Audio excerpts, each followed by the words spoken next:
বরাবরের মতোই বাজেট ঘোষণার পরদিন প্রস্তাবিত বাজেট নিয়ে নিজেদের পর্যালোচনা তুলে ধরে Centre for Policy Dialogue CPD. শুক্রবার রাজধানীর একটি হোটেলে 2026-27 অর্থবছরের বাজেট পর্যালোচনা নিয়ে সংবাদ সম্মেলন করে সংস্থাটি।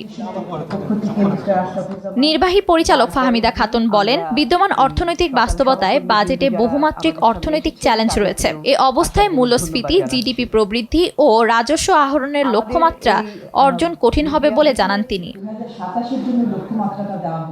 কর্মসংস্থান বাড়ানোর পাশাপাশি বিনিয়োগের স্থবিরতা কাটাতে ব্যাংক ঋণ সহজীকরণ, বিনিয়োগকারীদের আস্থা ফেরানোর কথা বলেন তিনি।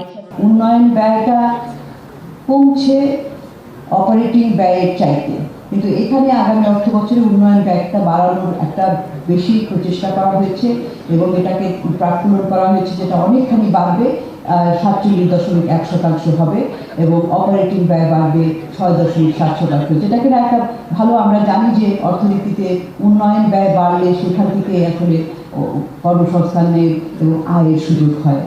সিপিডির সম্মানীয় ফেলো মোস্তাফিজুর রহমান বলেন, যে ভিত্তির ওপর বিভিন্ন লক্ষ্যমাত্রা নির্ধারণ করা হয়েছে তা বাস্তবসম্মত নয়। এজন্য প্রাতিষ্ঠানিক সক্ষমতা বাড়ানোর তাগিদ দেন তিনি।